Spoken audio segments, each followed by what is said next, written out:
Chapter 2, Mishnah 8.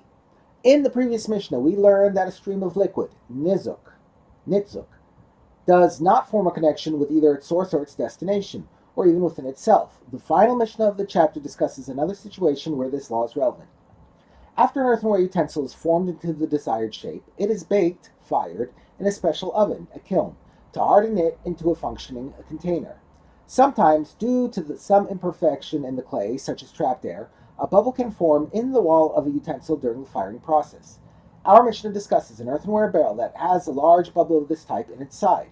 The bubble itself, which because of the flaw will often have thinner walls than the rest of the barrel, develop two holes, one on the inside wall of the bubble that bulges into the barrel, and one in the outer wall of the bubble that bulges out from the wall of the barrel. Thus, liquid that is within the barrel can flow through the inner hole into the bubble itself, and then out of the bubble through the outer hole. Each barrel discussed in this Mishnah contains liquid that is holen.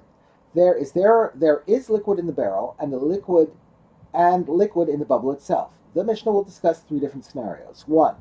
Whether the inner hole and the outer hole are at equal heights. 2. Whether the outer hole is higher than the inner one. And 3. Where the inner hole is higher than the outer one. For each of these scenarios, the Mishnah teaches two rulings. A. The status of the liquid inside the barrel itself, if the liquid in the bubble is touched by an avatuma, and B. The status of the liquid inside the barrel itself, if the barrel is in the same room as a corpse. The Mishnah begins by describing the barrel, and we're now going to turn to the words of the Mishnah.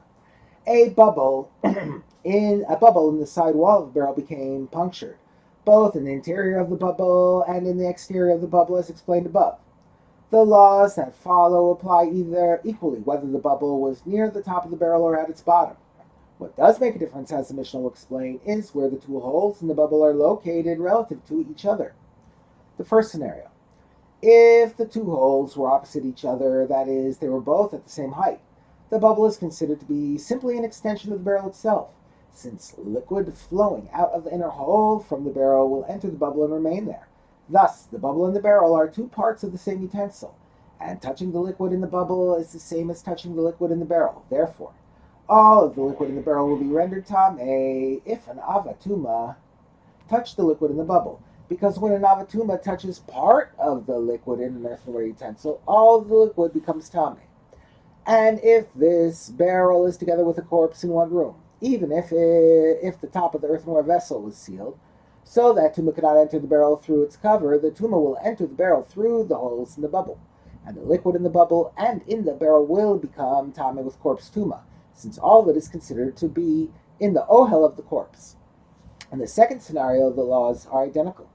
If the inner hole of the bubble was lower down and the outer hole of the bubble was higher than it, the law is the same. The liquid in the barrel will become tameh if an avatuma touches the liquid in the bubble, because the bubble is considered an extension of the barrel. And if the barrel is in the same room as a corpse, even if the top of the barrel was sealed, both the liquid in the bubble and the barrel will become tameh because they are in the same ohel as a corpse, since the tuma will enter through the holes in the barrel. In the third scenario, however, one of the laws is different.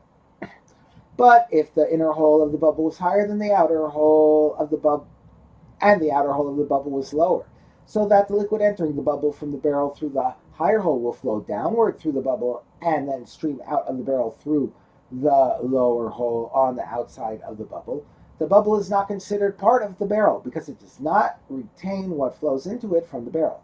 Furthermore, the actual liquid inside the bubble is viewed as a stream, nitzuk, of liquid flowing from the barrel to the outside. And as we've learned in the previous Mishnah, a stream of liquid is not considered connected to its source or its destination or even to itself. Therefore, in this case, the liquid in the barrel will remain tahor if the liquid in the bubble is touched by an avatuma. Since we view a liquid in the stream as unconnected to itself, the liquid that the avatuma touched will not make any other liquid tameh. But even in this case, the wine in the barrel itself will become tameh if the barrel is in the same ohel as a corpse, even if the top of the barrel is sealed, because the tuma will enter through the holes in the barrel no matter how they are positioned.